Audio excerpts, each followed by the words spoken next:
I was like, Uh, it's okay. You can just tell us you're a big gamer. You got the whole get I up. mean, that too, Yeah. but not, I mean, I'm terrible at like FPS type of games because I have no hand-eye coordination. So Okay, your role it's, I play get, type game. yeah, I get too into the game. And so if it's FPS, I'm very much, oh my God, someone's shooting at me, Yeah. which isn't really fun. We have enough anxiety in our lives right now. Right, Yeah. exactly. What's going on, everybody? Welcome to Without a Roadmap. This is the podcast for product folks who don't know all the answers. My name is Jonas. I am joined here with my co-host, Cameron. What's going on, everybody? Welcome to the last and final episode of our CS 101 series. We're joined today by Elizabeth, Head of Customer Success at FlatFile, one of our customers. So we're super excited to have her on and be able to chop it up with her. Elizabeth, how about you go ahead and give everybody a brief introduction of yourself and maybe a little insight into the journey of how you got into customer success and also how you got to FlatFile. Yeah. Hey guys, I'm really excited to be here today. I love talking to any of your team. You've always been really responsive, Aw. and it's exciting watching you guys grow. Um, I head up success at FlatFile right now. I've sort of always worked in customer success, although it's not always been the name of it at different points in my career. But everything is pretty much directed back towards whether or not the person or organization that I'm working with is being successful or not. My most recent job was as a technical account manager, which is probably what got me the closest to this. It's very much in line with what I think most CSMs know as a firefighting CSM role, where you spend a lot of time focusing on individual successes while trying to move the organization forward. But you generally have a lot of those fires to put out. So I'm excited to be at a company that we can focus a little bit more on the forward moving pieces rather than just the reactive parts.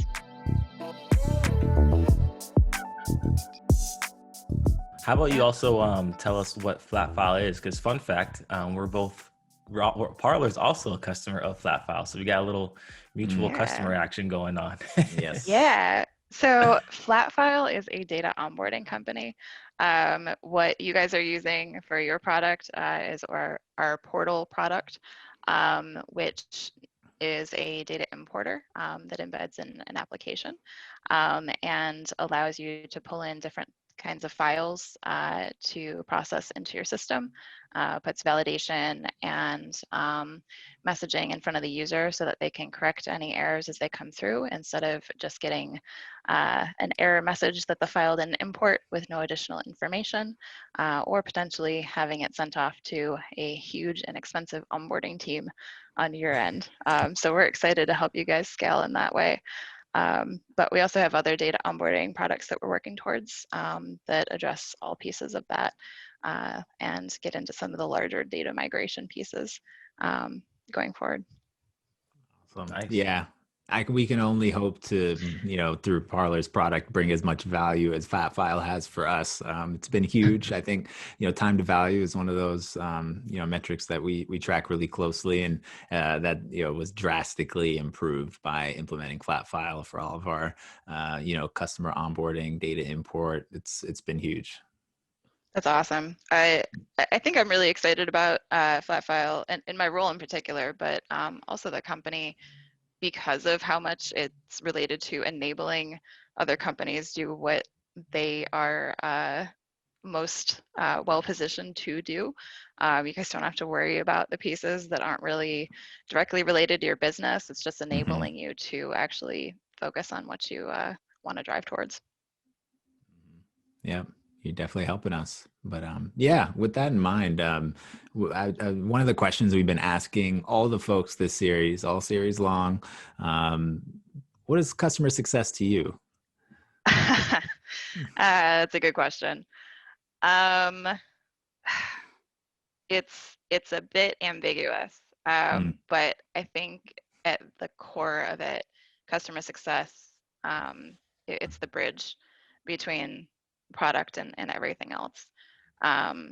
So day to day, what that looks like might be trying to help a customer get to the solution that they need or want, when maybe the product doesn't quite get them there, or maybe it's just covering gaps like documentation for a weird use case, or communicating those weird use cases back to the product team or other teams, because we're not talking about them and we should be.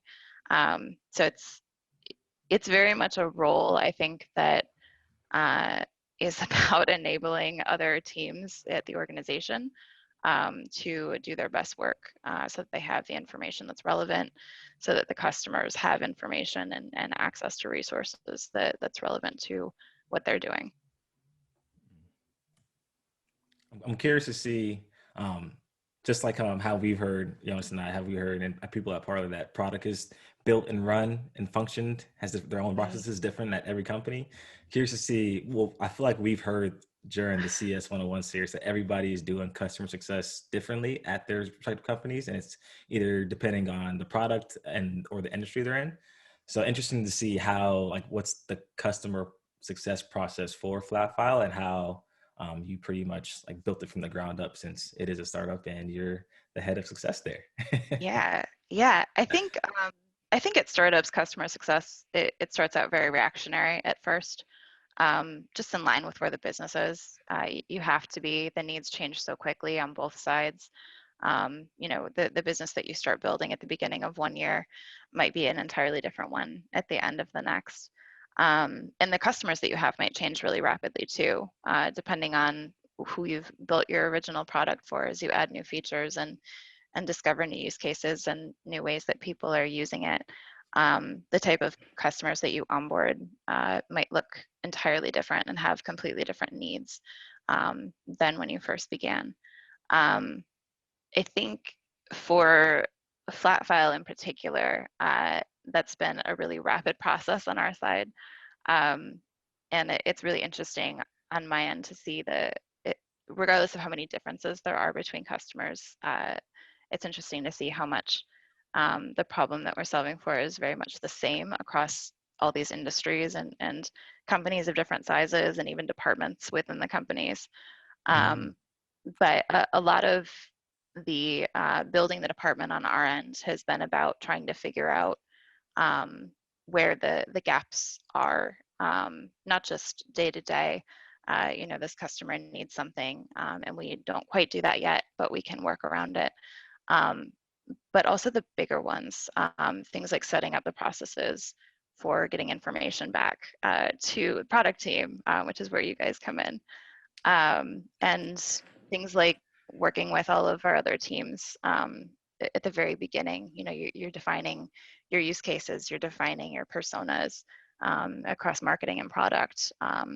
And as you're defining them, you're also trying to get information back to the customers you already have.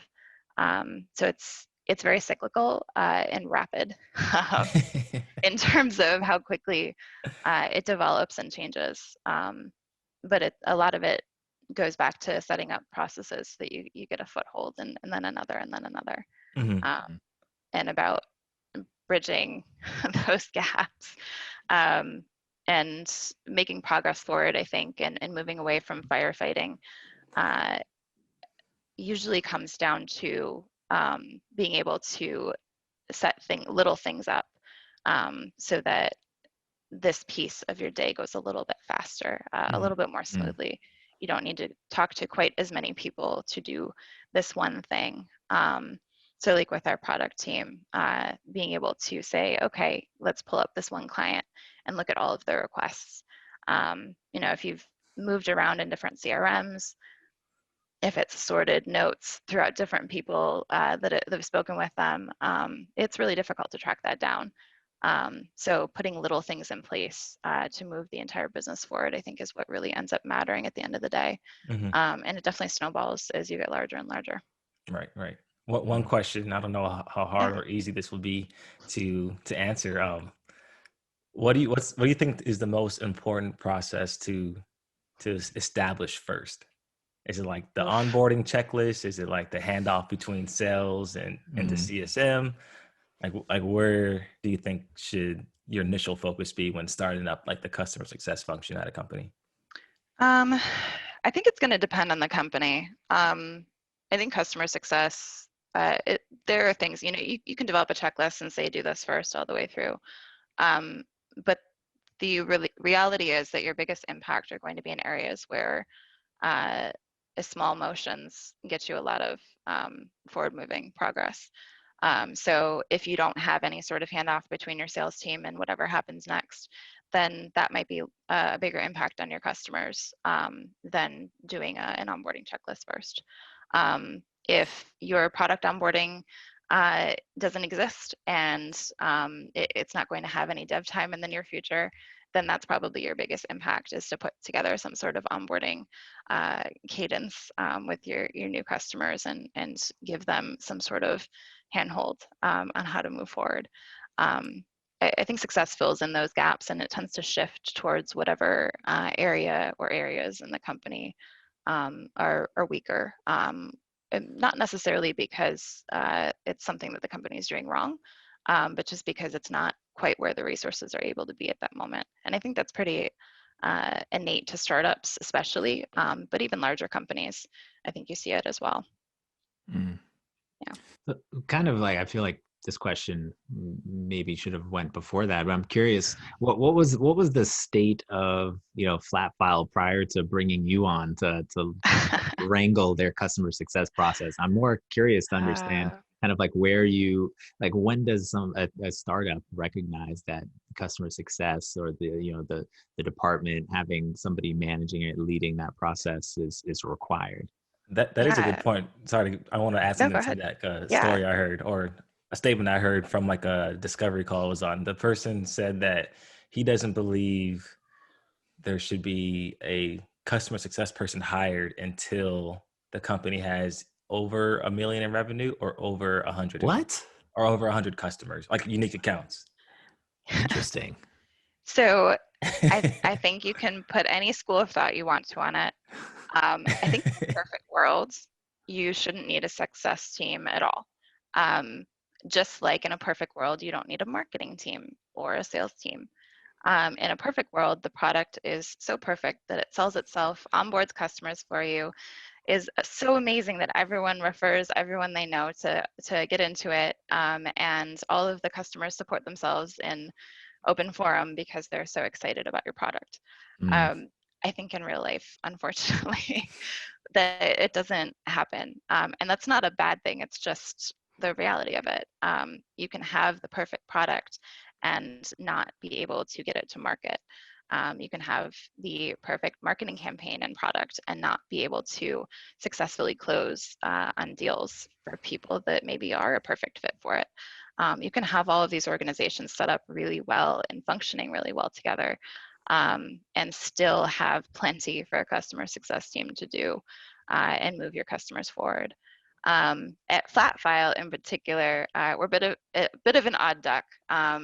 We started, David started a few years ago now, but I was doing almost volunteer work at the time, helping him stand up the company, and didn't really know what I wanted to do with it, although looking back, it seemed pretty obvious in retrospect what I should be doing. But so I helped along with those efforts. And so when he and Eric went out and got funding, we pulled in, I believe, 10 or 11 employees, and started up immediately. And we talked about what role different people that had already been working on the company should step into. And customer success sort of stood out initially on my end, just as a natural shift from what I was already doing. And part of that initially included support on my side, because it's a distraction to your product team to be the only support resource. So it was sort of front lines for that. And then we were able to relatively quickly split that off into another role, which is good, because I think it's opposing to have support and success together. It's definitely a distraction if you're trying to do long-term work while also trying to respond quickly to people pinging you in the moment. It's very reactionary versus proactive. So you think support and success should be split because success is more proactive, whereas support is usually reactive into. Yeah, I think they're two sides of the same coin. But yeah, it's very support. The best support teams are the ones that get you the answer you're looking for as quickly as possible. Um, in terms of long-term insight, they're not proactively stepping into the account and saying, "Hey, I noticed you're doing this, this, and this." That's more where success comes in, or sometimes account managers, or depending on the organizational setup, it might even be a marketing team of, "Hey, we're going to go after this group of people that we can see doing something in the product." Mm-hmm. Yeah. So you were pretty much the customer success person from like the minute they From the got the get-go. first. Yeah. How do you think that's helped FlatFile grow so rapidly? Uh, it's not on its own by any means. I think we've done a lot of things. I think FlatFile has done a lot of things uniquely, and that's definitely not the only one. Um, I think that having a team as large as we did immediately out of the gate, and that largely had all worked together and been working together already when we were funded, is probably one of the more unique ones. But I think having a customer success person that early um, is definitely a benefit to any company. I don't think that there is too early. You're not going to run out of work for a success person. There will always be work expanding accounts, looking at it, where the opportunities are, communicating that information back. And when you have a team that small, everyone's wearing a lot of hats. So at that size, you might have them doing some support things. You might have them stepping in and taking on certain sales responsibilities, traditional sales responsibilities. But you also get to do things like having immediate access between a marketing person and a success person. So there isn't a role specifically dedicated usually to like product marketing, but you get these two people together and they can collaborate really quickly and in depth on use cases and how current product is impacting your current clients in a way that you probably can't at a larger scale. Although you can't devote as much time to it, but you can have similar impact really early, I think. So it's only a benefit to a company that's able to do it. I definitely disagree with thinking that you don't need one until you have 100 accounts. 100 accounts is a lot of accounts. Generally, one person, even just regular account management, unless they're using a lot of tools to manage those accounts and are relatively hands-off, a normal amount where you're actually interacting with the account once a quarter and usually you're doing some sort of feedback, value proof, something with them and moving the account forward. You're looking at between 40 and 50 accounts, regardless of how much they're paying you, if you want that level of interaction with them. So 100 until you hire one person is a lot, and they're going to be immediately overwhelmed without any processes in place. Right. And like, I feel like you're just going to be like drinking from the fire hose at that point. But before that, I think earlier stage companies really benefit from somebody managing those early customer relationships, because similar to our relationship with you and, a lot of our, earlier customers, we've learned so much, and we've literally had meetings built around the feedback that you've provided. And, I feel like that's part of the reason why our product has grown so much as quickly as it has. So, whether or not you call it a customer success department, I don't know if Cam and I would consider ourselves that. I think there's still plenty of customer success management happening on our side, and we're a little bit short of the 1 million mark, but almost. Yeah. No, I would agree with that. I think because you can't reach that perfect world where the product sells itself and does everything for everyone. I think the realistic best case is that the entire company owns customer success. And I think that's usually what people are expecting when they say we don't need a success person yet, is they're expecting the whole team to own it.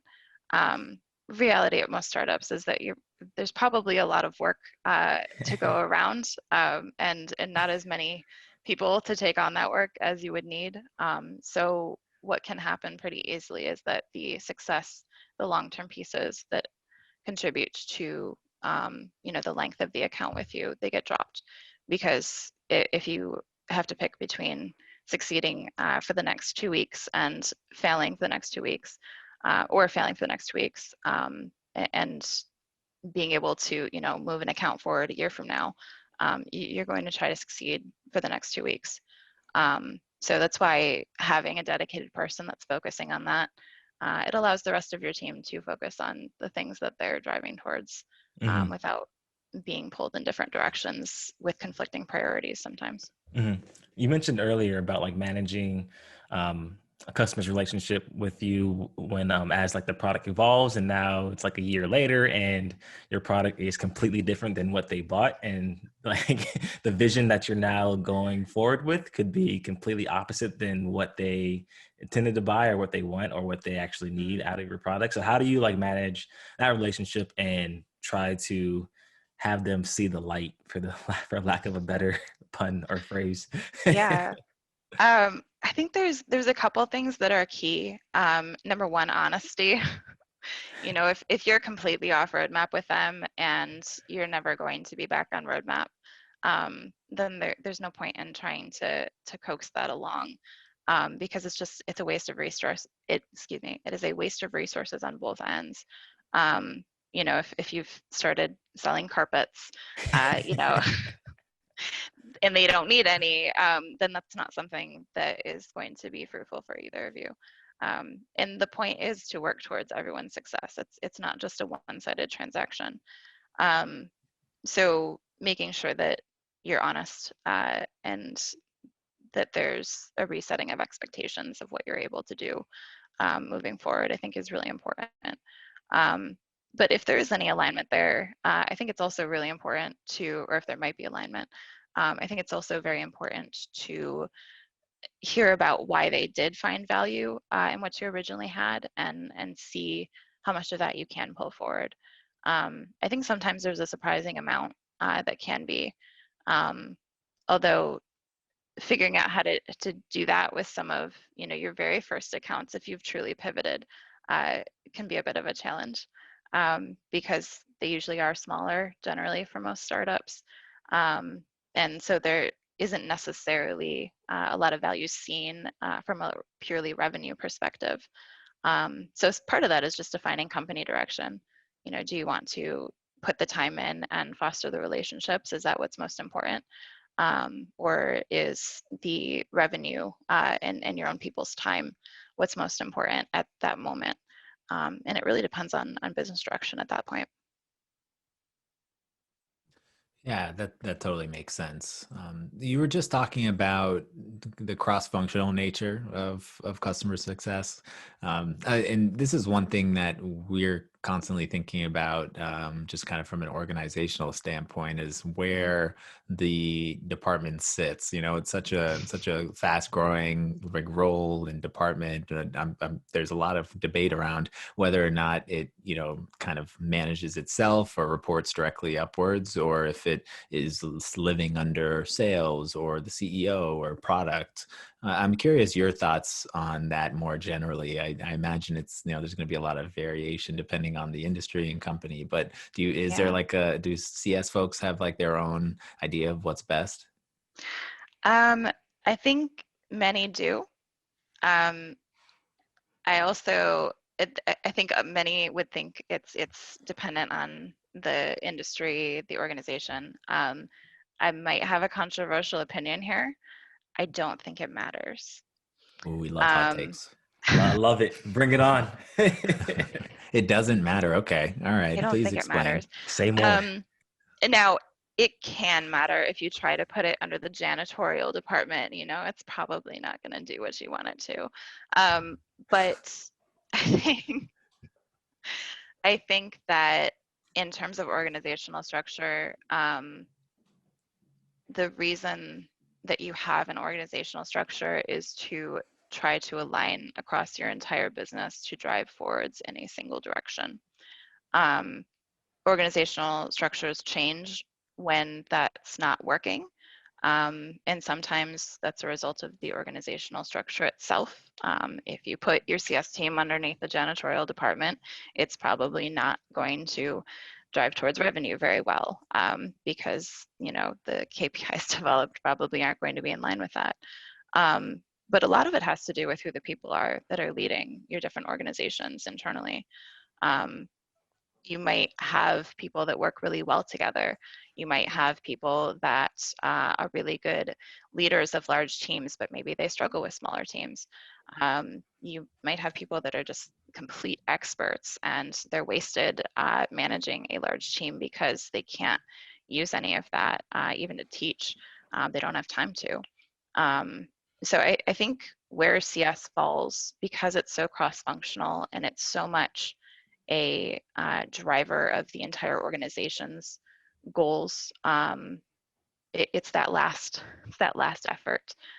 Can we connect with the customer? Can we understand who they are and deliver them that solution that they're looking for, that they need? And can we bring that back to the team and also communicate that internally? I think where you position it is probably more an indication of how the rest of your organization is structured than where CS should necessarily be in any organization. Personal preference, I think that probably next to or near sales org, I think makes sense, simply because it ties very heavily into account management. So a lot of the processes operationally are going to be the same, and they're going to have to work pretty heavily with it anyway. It also makes sense under finance, acting as sort of an audit team of where is our product not making it, where is our process not getting our customers or potential customers over the line. But again, at the end of the day, if everyone's owning customer success at the company, and you're driving towards setting up the processes that allow your whole team to do that, then it's really just about who sets goals and what they are. And those should be in line with your business goals. So. I like it. Well put. Yeah, no, I totally agree with that. Yeah. A lot of the opinions I'd heard is the CEO because there needs to be greater visibility, or products because it needs to influence the direction of the product based on customer feedback. But I think in sales, because it's related to upsells and cross sells and renewals. But yeah, no, I think it totally makes sense that as long as everybody has insight into what's going on across each of these departments, it doesn't really matter. Yeah, I think a lot of it probably comes down to how empowered people feel if they are if they are in one place versus another. If you're directly under a finance org, you probably have to defend how much you're spending on manpower to run your success organization, which can have benefits, can have some definite downsides too. If you don't have a growing customer base, or you have a product that's fairly static and you can't expand very much, you're going to struggle to defend that, even if it's for the good of the business overall.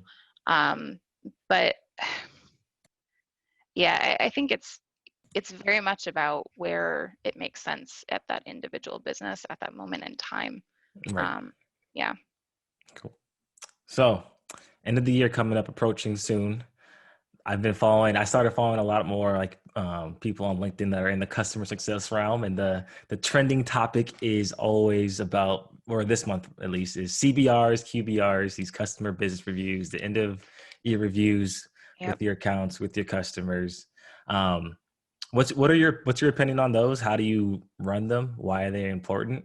And this may be how it's on a FlatFile to end the CS 101 crash course, and to end what I think may be the last podcast of the year, the official one at least. Oh, it's been a year. It's been a year. It has been. I was going to say Happy New Year, but it's really good riddance. Please be better next year. Yeah. QBRs. So they're both necessary and not entirely necessary, depending on the customer.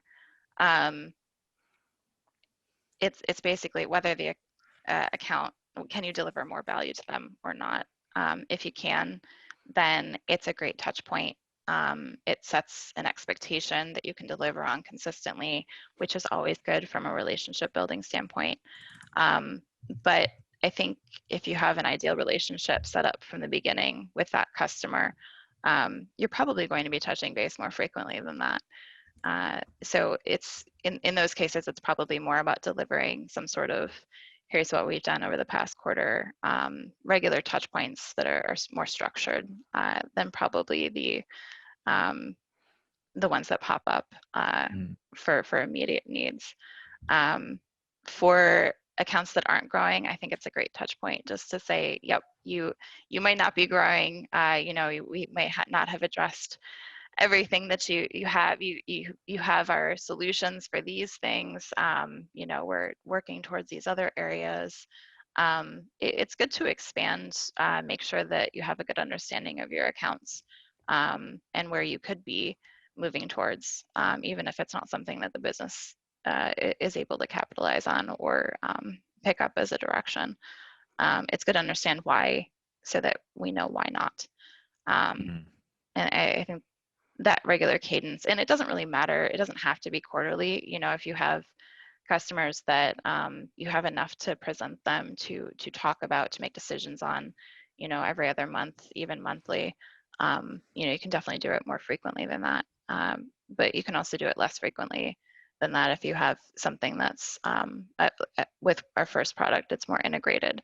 So if it's a smaller account and the revenue just doesn't support someone sitting down for an hour and doing preparation, and then after that doing follow-up, I think any sort of regular touch point where you're showing, this is what we're doing for you, how can we do more, and are there things that we can bring to you that we haven't maybe touched on yet, I think is definitely good to have some sort of cadence with that.